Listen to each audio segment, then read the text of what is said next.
Subscribe करंतु एबे हम चैनल को आउ प्रेस करंतु बेल आइकन को जहा द्वारा लेटेस्ट वीडियो रो नोटिफिकेशन आपण माननकु सर्वप्रथम मिल जिवो। नमस्कार बंधुगण आपण माननकु आम यूट्यूब चैनल को स्वागत। आज रो वीडियो रे आमे आपण माननकु कहिबु 14 तारीख रु 28 तारीख अर्थात ए 15 दिन रो आपणक राशि रो महाराशि फल विषय रे।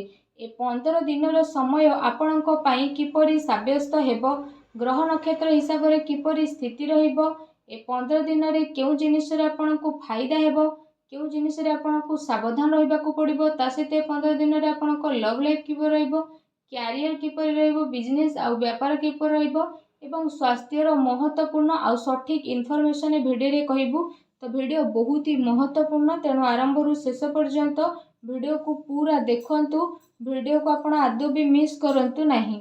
वीडियो आरंभ करबा एहा पूर्व आपन को रिक्वेस्ट करबा, भगवान सूर्यदेवंकर सच्चा भक्त होइथिले वीडियो को लाइक करंतु।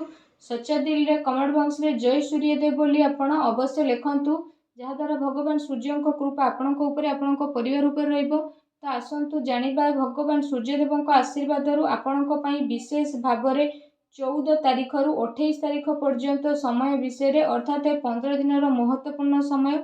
तो जदि कहबा ए समय रे काम कार्य को नहीं किछि सकारात्मक यात्रार मध्य प्लान बनिबो। आर्थिक रूप से आपणक पई विशेष भाव में लाभदायक स्थिति रहिबो। संतान संबंधित कौनसी विशेष कार्य संपन्न हेबा द्वारा आपणको खुशी अनुभव हेबो तथा कार्य को आपण ऊर्जार सहित पूरा करिवार जज्बा मध्य बनइबे। ता सहित ए समय रे पारिवारिक वातावरण अनुशासित तथा सकारात्मक मध्य रहिबो। कौनसी समस्या रे विवाह संबंधित भल प्रस्ताव मध्य आपणकर आसीपारे। ता सहित आपण निजर कार्य को योजनाबद्ध एवं उचित उपाय रे ब्रह्मबद्ध करिकी निपुटेकी कहिछि अवश्य ही आपनको सफलता मिलिबो। ता सहित किछि समय रु चली आसुथुबा प्रॉब्लम सबु आपणकर जीवन को परिवर्तन मध्य विशेष रूप से करदेव, जो कारण पई आपण निजे निजको बहुत ही अधिक चिंता मुक्त बोली मध्य अनुभव करिवे। ता सहित विदेश रे जाइके अध्ययन करिवे पई मध्य प्रयासरत विद्यार्थी को मध्य अनुकूल प्रयास मिलिबो। एहा सहित जदि कहिबा आपण एहा अनुभव करिवे कि कौनसी विपरीत परिस्थिति रे आपणकर पूरा परिवार कांधरे कांध मिसेकी आपणक साथ रे अछंती। तो सेति पई निजर परिवार को प्राथमिकता ऊपर रखिबा आपणक पई अति आवश्यक। घरर बड़ वृद्ध वरिष्ठ व्यक्ति सहित मध्य विशेष रूप से जदि आमे कहिबा तांको पई भी स्थिति आपणकर बहुत ही भल रहिबो, बहुत बढ़िया रहिबो। प्रतिटी स्थिति आपणक पई बेस्ट रहिबो। आ घरर माहौल आपणकर आहुरी अधिक खुशी भरा रहिबो। सेति पई घरर बड़ वृद्धंक सह वरिष्ठ व्यक्ति सह किछि टाइम आपण अवश्य ही स्पेंड करंतु। पारिवारिक सदस्य को आपणक ठारू किछि भल अपेक्षा रहिबो नाही। आ आपणको एहा पूरा करिवारे समर्थ आसीबे। तांकर पूरा खुशी आपणको बहुत अधिक खुशी प्रदान करिवो। ए समय रे धन रिलेटेड निवेश करिबा पई मध्य समय बहुत भल रहउची। आर्थिक स्थिति को मजबूत करिबारे मध्य आपण आपणकर पूरा ध्यान केंद्रित करिवे। एहा सहित आपण अधिकतर समय आत्म मंथन तथा एकाग्रचित वातावरण रे विशेष रूप से आनिबे, जहा द्वारा आपनको बहुत सारा प्रॉब्लम रु छुटकारा मिल जिवो, खुशी अनुभव करिवे तथा निज भितरे अप्रत्याशित संतोष आ ऊर्जार संचार मध्य आपण विशेष भाव में अनुभव करिवे।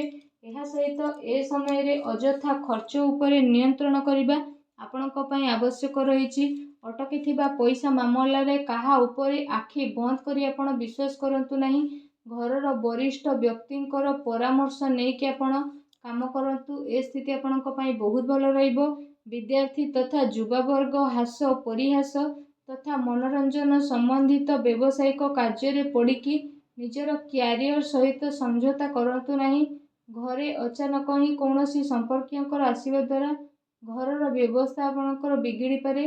ता सहित खर्चर अधिकता मध्य रहिबो। एहा सहित विशेष भाव में भूमि वाहन को लेकिन करज नबार योजना मध्य करि पारंती, किंतु आपण चिंता करंतु नहीं। धीरे धीरे एहा आसानी रे सुझी मध्य जीव। कौनसी अति संपर्कीय मित्रंक सह भूल कथबार्ता उत्पन्न मध्य होई पारे।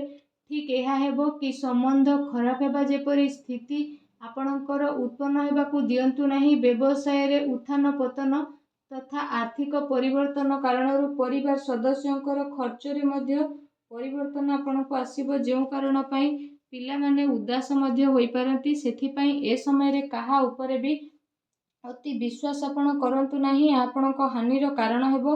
ତେଣୁ ସାବଧାନ ରୁହନ୍ତୁ। ଅଟକିଥିବା ପଇସା ମାମଲାରେ ମଧ୍ୟ କାହା ଉପରେ ଆପଣ ଆଦୌ ବି ଭରସା କରନ୍ତୁ ନାହିଁ।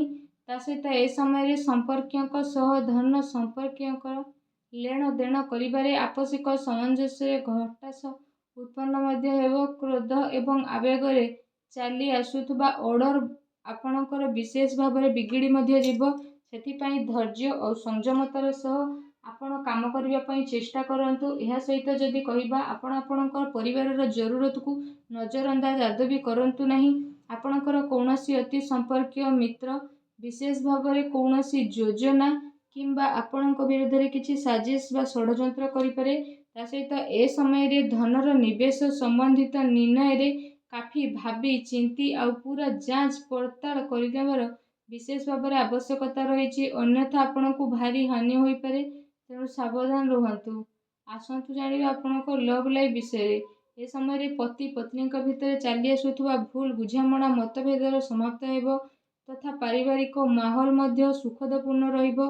ପରିବାରର ବାତାବରଣ ସୁଖଦପୂର୍ଣ୍ଣ ମଧ୍ୟ ରହିବ।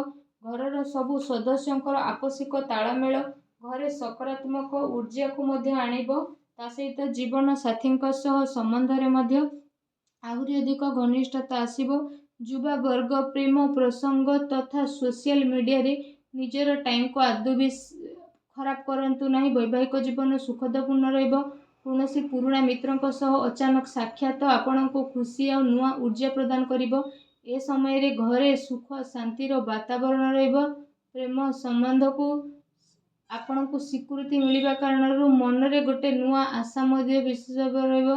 ଯଦି ବ୍ୟବସାୟ କ୍ୟାରିୟର ବିଷୟରେ କହିବା, ତ ଏ ସମୟରେ ଆପଣଙ୍କର ଉଦାରତା ତଥା ମୃଦୁଭାଷୀ ସ୍ୱଭାବ ଦ୍ୱାରା ବ୍ୟାପାରିକ ସମ୍ବନ୍ଧ ଆହୁରି ଅଧିକ ଭଲ ବନିବ।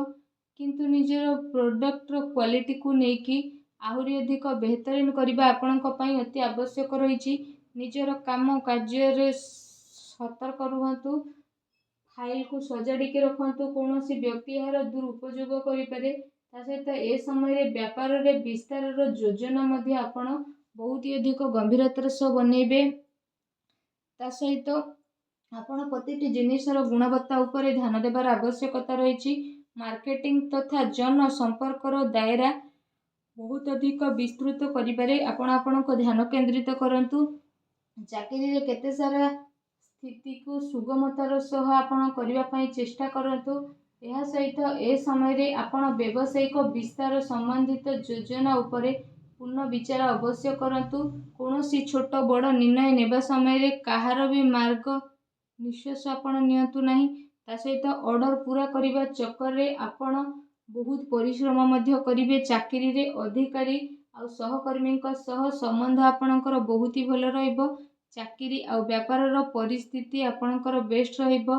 ନୂଆ ପ୍ରୋଜେକ୍ଟ ଆପଣଙ୍କର ହୋଇ ମଧ୍ୟ ଯିବ, କିନ୍ତୁ ବାହାର ବ୍ୟକ୍ତିଙ୍କ ଉପରେ ଭରସା କରନ୍ତୁ ନାହିଁ। କୌଣସି ପ୍ରକାରର ସମସ୍ୟା ହେଉଛି ତ ଘରର ବଡ଼ ବୃଦ୍ଧ ବା ବରିଷ୍ଠ ଲୋକଙ୍କୁ ନିହାତି କୁହନ୍ତୁ ଆଉ ତାକୁ ସୁଲଝେଇବା ପାଇଁ ଆପଣ ଚେଷ୍ଟା କରନ୍ତୁ। ଆଉ ଭିଡ଼ିଓ କେମିତି ଲାଗିଲା ଆମକୁ କମେଣ୍ଟ କରିକି ଜଣାନ୍ତୁ। ଧନ୍ୟବାଦ।